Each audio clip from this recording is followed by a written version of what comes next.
Hello friends. एक बार फिर मेरे यूट्यूब चैनल पे आप सभी का वेलकम है। इससे पहले मैंने आप एक जो प्रीवियस वीडियो डाली थी उसमें एडजेक्टिव के टाइप्स और डिफाइन मैंने क्लियर की थी। आज मैं आपके लिए काफ़ी इंपॉर्टेंट रूल्स लेके आया हूँ एडजेक्टिव के, जो आपके 10th क्लास के लिए, 12th क्लास के लिए और इवन कंपटीशन एग्जाम के लिए भी इम्पोर्टेंट रूल्स हैं जो आपके लाइफ में काम आएंगे। काफ़ी इंपॉर्टेंट रूल्स हैं, इनको आप एक बार वीडियो को रोक रोक के आप इसको लिख भी सकते हो और मैं अच्छी तरह से आपको मैं क्लियर कराऊंगा। आपको ये काफ़ी अच्छी तरह से समझ में आ जाएंगे। Use of adjective. First rule की हम बात कर लेते हैं। फर्स्ट रूल है आपका लिटिल, ए लिटिल और द लिटिल। ये तीनों अपने आप में क्या होते हैं? एडजेक्टिव होते हैं। लिटिल, ए लिटिल और द लिटिल, इन तीनों का जो यूज होता है ना, ये तीनों यूज होते हैं यूज फॉर अनकाउंटेबल नाउन। कहने का मतलब है जो लिटिल है, ए लिटिल है, द लिटिल है, ये तीनों का यूज अनकाउंटेबल नाउन के लिए होगा। और अनकाउंटेबल नाउन क्या होता है? अनकाउंटेबल नाउन वो नाउन होता है जिसको हम काउंट नहीं कर सकते हैं। जिसको हम काउंट नहीं कर सकते हैं वह क्या होता है? Uncountable noun. शुद्ध भाषा में हम कह सकते हैं जिस नाउन को हम गिन नहीं सकते हैं उनसे पहले लिटिल का, ए लिटिल का और द लिटिल का प्रयोग होगा। उसके बाद और देख लेते हैं कि तीनों का यूजेस अलग अलग तरीके से होता है। देखो फ्रेंड्स, लिटिल का प्रयोग होता है ना के बराबर। जो लिटिल का प्रयोग होगा वो ना के बराबर होता है, बिल्कुल ना के सेंस में होता है। और जो ए लिटिल होता है वो होता है कुछ, कुछ के सेंस में होता है, ये सम की तरह यूज होता है। और द लिटिल का प्रयोग होता है कुछ लेकिन सबका सब। कहने का मतलब एक बार फिर देख लीजिए, लिटिल का प्रयोग ना के बराबर, बिल्कुल नॉट के स्थान पे लिटिल लगा देते हैं और कुछ के स्थान पे लिटिल लगाते हैं। जो कुछ, एक कुछ का सेंस निकालेंगे वहां लिटिल लगाएंगे। और आपके पास कुछ है उसको पूरा यूज करना है, वहां होगा द लिटिल का प्रयोग। कहने का मतलब है, हम एक एग्जाम्पल के माध्यम से देख लेते हैं। जैसे क्या है, आपके आपके पास एक गिलास में दूध भरा हुआ है। ठीक है, मान लीजिए तो पूरा दूध भरा हुआ है ना ग्लास में, तो जो पूरा दूध हो गया ना वो द लिटिल हो गया। उसमें से आधा कर दिया जाए तो वो लिटिल हो गया। और उसमें पूरा खिला दिया जाए तो आपने देखा होगा थोड़ा बहुत बूंदें बचती हैं, ड्रॉप बचती हैं, तो वो क्या हो जाएगा? लिटिल। कहने का मतलब जिससे हमारा कोई अस्तित्व तो नहीं होता है, काम नहीं चलता है बिल्कुल भी, वो लिटिल होता है। और थोड़ा बहुत काम चल जाता है वो लिटिल होता है, ए लिटिल होता है। और क्या है मतलब, और हमारे पास जितना भी है और सबको यूज कर दिया जाए वो क्या होता है? The little. एग्जाम्पल से हम देख लेते हैं। There is a little water in the pond. Pond है कोई, पॉन्ड में क्या वाटर है लेकिन कितना है? A little. इसका मतलब ना तो कम है और ना ही ज्यादा है, कुछ है। लेकिन क्या है? कुछ है जिससे काम भी चला जा सकता है, बिल्कुल खत्म भी नहीं हुआ है और बिल्कुल ज्यादा भी नहीं है। आई होप आपके समझ में आया होगा। There is a little water in the pond. Second rule है आपका फ्यू, अ फ्यू और द फ्यू। अगर आपको ये अच्छी तरह से समझ में आ गया है, little, a little, the little, तो ये भी आपको बहुत अच्छी तरह से समझ में आ जाएगा। इन दोनों में डिफरेंस क्या है? लिटिल में और फ्यू में इन तीनों का जो प्रयोग हो रहा था वो हो रहा था अनकाउंटेबल नाउन से पहले। लेकिन जो फ्यू है, ए फ्यू है और द फ्यू है, इनका प्रयोग होगा काउंटेबल नाउन से पहले। दोनों में ही मेन डिफरेंस है कि फ्यू का, ए फ्यू का, द फ्यू का ही प्रयोग होता है काउंटेबल नाउन से पहले। और little, a little, the little का प्रयोग होता है आपका अनकाउंटेबल नाउन से पहले। बाकी सब कुछ वही है। फ्यू का प्रयोग ना के बराबर, ए फ्यू का प्रयोग कुछ और द फ्यू का प्रयोग कुछ लेकिन सबका सब। ठीक है, यूज फॉर काउंटेबल नाउन। जैसे एग्जांपल देख लेते हैं। There are few boys in the class. Class में क्यों बॉयज हैं कुछ, कितने? फ्यू, लेकिन ना के बराबर है। फ्यू का प्रयोग होता है ना के बराबर। देखो वॉइस को हम काउंट कर सकते हैं, इसलिए क्या है? Countable noun. इसलिए मैंने कहा था फ्यू का प्रयोग, आ फ्यू का प्रयोग और द फ्यू का प्रयोग काउंटेबल नाउन से पहले होता है। और little, a little, the little का प्रयोग अनकाउंटेबल नाउन से पहले होता है। एक और चीज देख लेते हैं। आपका फ्यू हुआ, ए फ्यू हुआ, द फ्यू हुआ, इनके बाद प्लूरल सब्जेक्ट आता है, यानी बहुवचन का सब्जेक्ट आएगा और बहुवचन की ही वर्ब आएगी। लेकिन little, a little, the little के बाद सिंगुलर की वर्ब आती है। ठीक है फ्रेंड्स, नेक्स्ट रूल देख लेते हैं। नेक्स्ट है आपका काफी इंपॉर्टेंट है, ओल्ड की बात कर लेते हैं। देखिए ओल्ड क्या है? अपने आप में एक एडजेक्टिव होता है। ठीक है, और अपने आप में क्या होता है? पॉजिटिव डिग्री होती है। आप लोग जानते हैं जो डिग्रियां होती है ना वो दो तरीके से बनाई जाती हैं, एक तो एडजेक्टिव की और एक एडवर्ब की। मोस्टली एडजेक्टिव की होती हैं। तो हमारा जो ओल्ड है ना, ओल्ड की दो डिग्री होती हैं। देखो जैसे ओल्ड क्या हो गया? पॉजिटिव हो गया। एक इसका एल्डर हो गया कंपरेटिव, एल्डेस्ट हो गया इसका सुपरलेटिव। ऐसे एक और ओल्ड होता है। ओल्ड तो एक ही है लेकिन उसकी डिग्री अलग है। एक ओल्ड का ओल्डर होता है, ओल्डेस्ट। कहने का मतलब है मेरा कि ओल्ड की ना दो डिग्री कंपैरेटिव होती हैं, दो ही सुपरलेटिव होती हैं। जैसे कि ओल्ड देखो एल्डर और ओल्डर, सुपरलेटिव देख लो एल्डर और ओल्डेस्ट, इसमें अंतर है और डिफरेंस क्या है मैं आपको देख लीजिए। डिफरेंस क्या है इसमें, देखो ओल्ड की अगर डिग्री कंपैरेटिव है एल्डर, और एल्डेस्ट है सुपरलेटिव। तो एल्डर और एल्डेस्ट का प्रयोग होगा फैमिली मेंबर्स के लिए, जो एल्डर है और एल्डेस्ट है वो फैमिली मेंबर्स के लिए यूज होते हैं।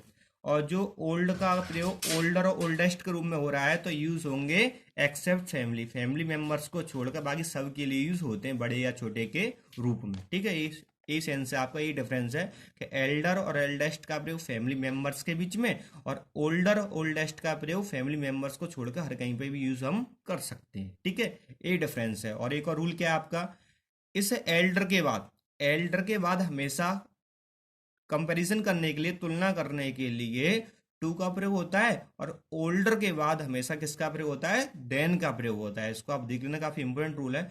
एल्डर के बाद हमेशा टू आएगा और ओल्डर के बाद हमेशा आपका क्या आएगा, देन आएगा। ठीक है, जैसे एग्जाम्पल से हम लोग देख लेते हैं। H S sir is older than R S sir. ठीक है, H S sir is older than R S sir. तो एच एस सर है ना, वो आर एस सर से क्या है, ओल्डर है। ठीक है, बड़े हैं, तो ओल्डर के बाद क्या लगा दिया हमने, देन। ठीक है, तो ओल्डर के बाद क्या आएगा आपका, देन आएगा। एक और एग्जांपल देख लेते हैं। Ram is elder to her. ठीक है, राम क्या है, एल्डर है, किससे, हर से। तो एल्डर के बाद क्या आएगा, टू आ गया, क्या तुलना हो रही है, राम एल्डर है किससे, हर से। तो कहने का मतलब है, इतना याद रखो, ओल्डर के बाद देन और एल्डर के बाद टू का प्रयोग होता है। एक और एग्जांपल देख लेते हैं। My father is the oldest person in my family. मैंने बताया था फैमिली के लिए एल्डर और एल्डेस्ट का प्रयोग होता है, इसलिए मैं यहाँ पे क्या बोल दिया, my father is the oldest person in my family. Family की बात चल रही है, इसमें आगे लगा दिया है, क्रॉस लगा दिया है, गलत है। क्या आपका ये गलत है, रॉन्ग है। तो यहाँ पे ओल्डेस्ट की जगह हम लोग क्या लगा देंगे, एल्डेस्ट लगा देंगे, क्योंकि यहाँ सुपरलेटिव रूप में यूज हो रहा है। आप जानते हैं ओल्डर का ओल्डेस्ट फैमिली के लिए यूज होगा नहीं, तो यहाँ ओल्डेस्ट की जगह क्या आ जाएगा, एल्डेस्ट। आप लोग इसको सही कर सकते हैं। उसका भाई नोट है एल्डर्स। वैसे सब कुछ क्या है आपके एडजेक्टिव थे, लेकिन एल्डर में हम एस जोड़ देते हैं तो एल्डर्स हो जाता है, वो नाउन बन जाता है। क्या बन जाता है, नाउन, यूज फॉर नाउन। देखो मैंने लिख दिया, इसका सेंस क्या होता है, वर्णों या वयस्क के रूप में होता है। यानी एल्डर में हम एस जोड़ देते हैं तो नाउन बन जाता है, उसका सेंस होता है, आपने सुना भी होगा, रेस्पेक्ट द एल्डर्स। इसे एल्डर में एस जोड़ने से वो क्या बन जाता है, नाउन बन जाता है। नेक्स्ट रूल देख लेते हैं, मच एंड मैनी। मच और मैनी, मच का प्रयोग होता है अनकाउंटेबल नाउन से पहले। जो मच का प्रयोग होगा वो अनकाउंटेबल नाउन से पहले होता है, बहुत से और अधिक के रूप में। और मैनी का प्रयोग होता है काउंटेबल नाउन से पहले। कहने का मतलब है मेरा, आई मीन मच का प्रयोग जिसको हम गिन नहीं सकते वहाँ मच लगाएंगे, जिसको गिन सकते हैं वहाँ मैनी लगाएंगे। ठीक है, बहुत से और अधिक के रूप में। जैसे एग्जाम्पल देखो, there is much water in the pond. Water को हम गिन तो नहीं सकते हैं, ठीक है, इसलिए क्या लगा दिया हमने, मच लगा दिया है। ठीक है, नेक्स्ट देख लेते हैं। फर्दर और फार्दर का प्रयोग, मोस्ट इंपोर्टेंट प्रयोग है फर्दर और फार्दर। इसमें देखो क्या थोड़ा इसका प्रोनाउंसिएशन सेम सा ही लगता है, लेकिन स्पेलिंग में का भी डिफरेंस है, यूज में का भी डिफरेंस है। फर्दर का प्रयोग होता है और अधिक। जो फर्दर का यूज होगा वो और अधिक के रूप में होता है, और जो फार्दर का प्रयोग होता है वो अधिक दूर के रूप में होता है। ठीक है, हिंदी याद रखना, फर्दर का प्रयोग और अधिक, और फार्दर का प्रयोग अधिक दूर। एग्जाम्पल से देख लीजिए, further I have nothing to say. ये कह रहा है further I have nothing to say, मेरे पास आगे कुछ कहने के लिए नहीं है, और कुछ मेरे पास आगे कहने के लिए नहीं है। तो और अधिक की बात कर रहा है। ठीक है, और अधिक, मेरे पास आगे कुछ कहने के लिए नहीं है। ठीक है, और अधिक के रूप में से यहाँ पे यूज हुआ है फर्दर। इसको देखिए, Agra is farther from Kagrol than Akola. ठीक है, जो आगरा है ना वो अकोला की अपेक्षा कारोल से अधिक दूर है। जो आगरा है वो अकोला की अपेक्षा कारोल से अधिक दूर है। तो यहाँ पे फार्दर का प्रयोग हुआ है अधिक के रूप में, और फर्दर का प्रयोग हुआ है और अधिक के रूप में। ठीक है, नेक्स्ट देख लेते हैं, लेटेस्ट और लास्ट। लेटेस्ट का प्रयोग होता है नवीनतम, यानी सबसे नया होता है, जो न्यू होता है वहाँ लेटेस्ट लगाते हैं। और जो अंत होता है या अंत का होता है, लास्ट वाला होता है, वहाँ लास्ट ही लगाते हैं। जैसे अंतिम रूप में लगाते हैं तो वहाँ लास्ट आएगा। ठीक है, इसमें एग्जाम्पल ज़्यादा डिफिकल्ट भी नहीं है, आप लोग यहाँ देख सकते हैं। नेक्स्ट रूल देखिए, सुपीरियर, प्रीरियर, जूनियर, सीनियर, इन्फीरियर। काफ़ी इंपॉर्टेंट है, दुआ देखिए, सुपीरियर, प्रीरियर, जूनियर, सीनियर, इन्फीरियर। इन सभी की बात देखो, इसमें ट्रिक बताऊँ आपको, आई ओ आर, आई ओ आर, आई ओ आर, आई ओ आर जितने भी आई ओ आर वाले वर्ड होते हैं ना, शब्द होते हैं, उनके बाद हमेशा तुलना करने के लिए टू का प्रयोग होगा, देन कभी भी नहीं आएगा, इसलिए मैंने क्रॉस किया है। इन सभी के बाद जहाँ पे आई ओ आर आता है लास्ट में, उनके बाद टू का प्रयोग होता है तुलना करने के लिए कंपैरिजन के रूप में। जैसे देखिए, he is superior then I, तो मैंने किया है सुपीरियर क्या है, तो इसमें क्या आ जाएगा, टू आ जाएगा, देन लगाएंगे नहीं तो क्या हो जाएगा, क्रॉस। ठीक है, इसको क्रॉस कर सकते हो। सही, देखिए, he is superior to me, तो सुपीरियर के बाद टू आएगा, क्यों, आई ओवर आ रहा है। अभी एक और चीज देख लीजिए, ये टू क्या है, हमारा प्री पोजिशन है, क्या है, प्री पोजिशन, और प्री पोजिशन के बाद अगर हमेशा क्या होता है, ऑब्जेक्ट का प्रयोग होता है, ना कि सब्जेक्ट का। इसके देन के बाद तो सब्जेक्ट ही आता है, लेकिन प्री पोजिशन के बाद क्या आता है, ऑब्जेक्ट आता है, इसलिए मैंने टू मी किया है। ठीक है फ्रेंड्स, नेक्स्ट देख लीजिए, प्रेफेयर और प्रेफेबल, ये काफी इंपॉर्टेंट है ये भी। ठीक है, प्रेफेयर और प्रेफेबल के बाद भी टू का प्रयोग होता है। ठीक है, इन दोनों का सेंस होता है और अधिक, या अधिक अधिक पसंद करना, और अधिक पसंद करना। तो प्रेफेयर हो या प्रेफेबल हो, इनके बाद भी टू का प्रयोग होगा। जैसे कि आई प्रेफेयर टी देन कॉपी। ठीक है, कि मैं क्या हूँ कि कॉपी की अपेक्षा टी को पसंद, अधिक पसंद में करता हूँ। तो इसमें क्या है, टी के बाद में क्या लगा, प्रेफेयर के बाद क्या लगा दिया मैंने, देन लगा दिया है, बल्कि प्रेफर के बाद आएगा क्या, टू। तो I prefer tea to coffee, तो ये क्या हो जाएगा आपका, ये सही हो जाएगा।